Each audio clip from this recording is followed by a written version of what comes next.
So this patch is called Bent Circle, and it began as a circular delay or a center left right delay. And I got kind of bored with that idea, so I took it a little bit of a different direction. So it's now a circular granular delay.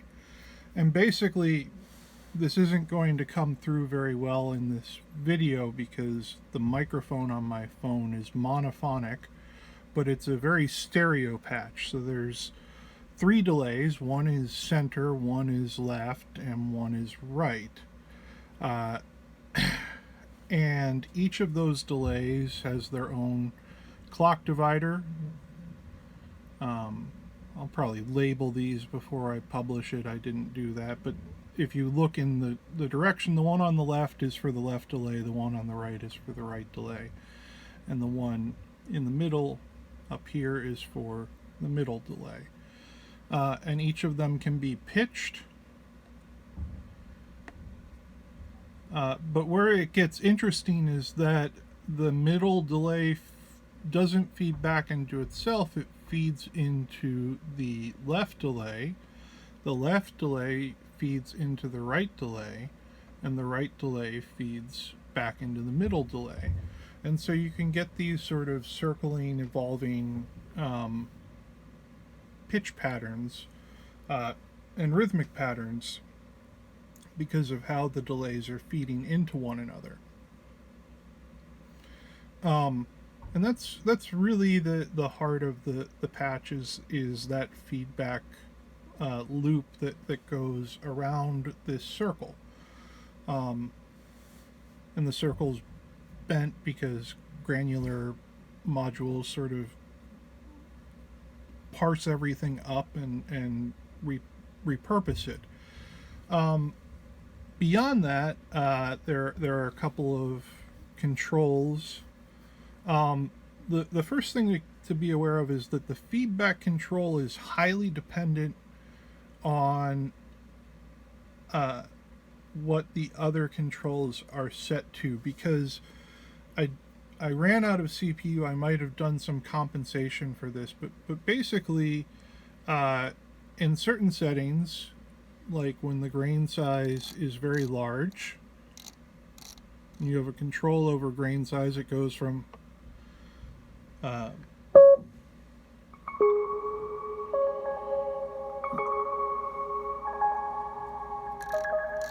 me turn down the feedback or else this will go on for a while. When the grain size is very large, there's more gain added to the patch. When the grain density is very high, there's more gain added to the patch. And then there are some tone controls that are inserted in the feedback loop because granular modules produce a lot of harmonics that can build into very unpleasant oscillation unless you filter them out of the feedback loops. So there's a low dampening. This is essentially a high pass filter. And you know, I mean, you can adjust it. I wouldn't change it too far below, say, 55 hertz. But if you wanted to cut out even more low frequency, you could. But again, when you cut out low frequency, you're also cutting out gain in the feedback path. So the feedback control has a wide range. In some of its positions with some of the other controls, it can oscillate, and not like a cool tape echo oscillation. I mean like a really unfortunate feedback sound. So you just have to be a little bit careful when dialing it in. I'd start with a low feedback, get everything else where you want it, and then increase the feedback. There's also what I call a tone control, but it's really a low pass filter. So, essentially the high pass and the low pass end up being a band pass. And this controls the amount of high frequency in the circuit. And if you want to tone it down,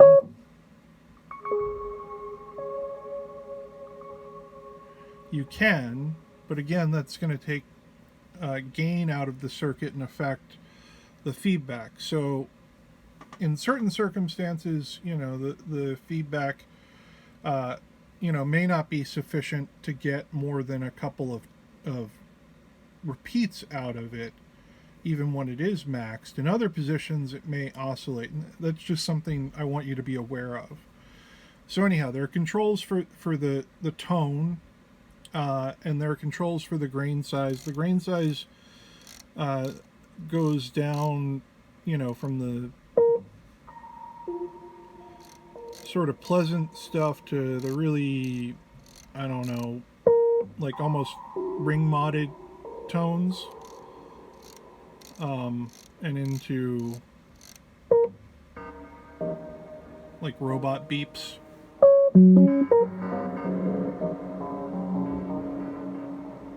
I generally like it at about 0.85 or above, but that's because I like little tinkly, crystalline sounds. But the grain size does have a pretty wide range, so that if you do want to make a robot beep delay, you can. And the density, it goes, it's the full length of the control, so it goes. And the lower it is, the fewer grains are played.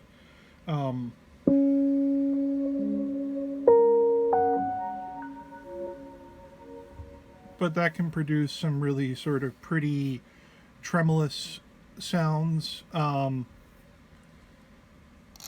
again, the lower the density is, the higher the feedback needs to be to compensate for that loss of gain.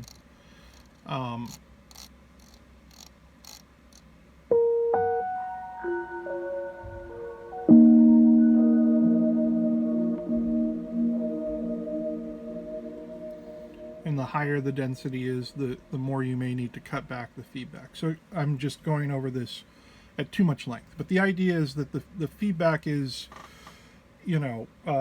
highly interactive with the other controls. And I just wanted you to be like super overly aware of that fact, so you can account for it.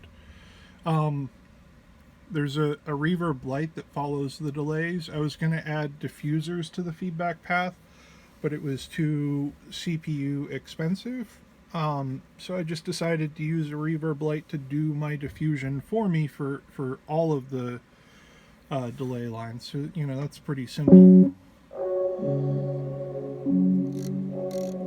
At long decays, it gets pretty ambient and washy. It can add a nice air to the sound when the decay is lower than that, though. And then there's a mix control, and that's a wet-dry mix.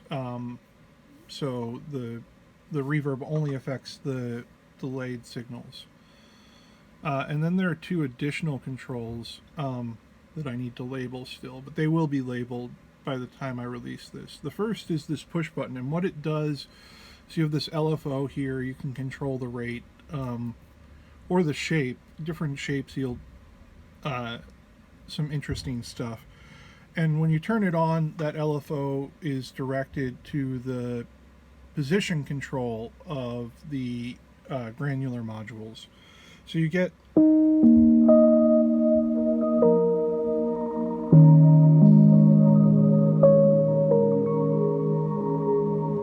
these sort of trills as the position of the granular buffer is adjusted in real time. So this is set to sine wave, which I think, is the most generally pleasing one. I also like Sawtooth.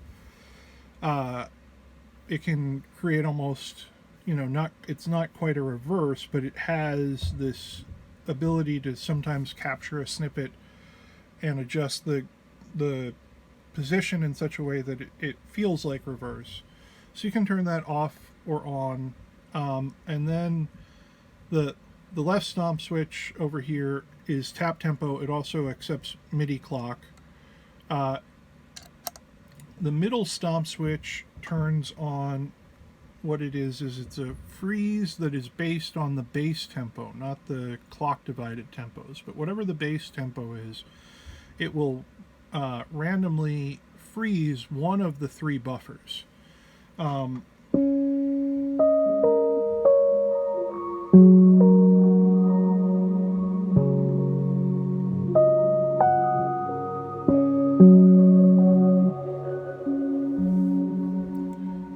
So you'll get these sort of held notes, and depending on what the other settings are, sometimes some extended trill sounds, and that sort of thing. But yeah, that's the patch. You can change the pitches around. One thing I'll say is that it's pretty close to the CPU limit. So, if you really, for some reason, decide you want a bunch of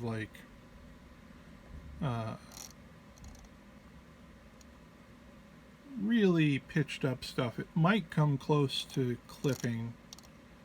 Let's just see what happens. This is going to sound terrible, I'm just warning you. Yeah, we're right at clipping.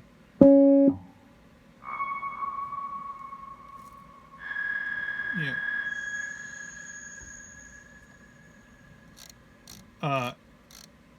So, just be judicious about the use of the pitched up stuff. I think it would probably be fine if you wanted to have one of the delays set to 2 octaves up. But, this isn't the patch to have a delay that's like 4 octaves up, I guess. So that's just something to keep in mind about those. But otherwise, yeah, they circle around one another and create some, I think, some very interesting patterns. And I think of it as sounding almost like falling snow, or sometimes like falling ice. It has a very, I don't want to say a sterile quality, but a very glassy sound to it, to my ears, in a good way. I mean glassy in a good way. So that's Bent Circle. If you are looking for a stereo example, I posted something on my Instagram account, which is by no means a plug for you to follow my Instagram account, because I do not know how to use Instagram correctly, and I would not encourage anyone to follow my account. But there is a teaser video that I released yesterday that shows off the stereo sound, and that is Bent Circle. So I hope you enjoy.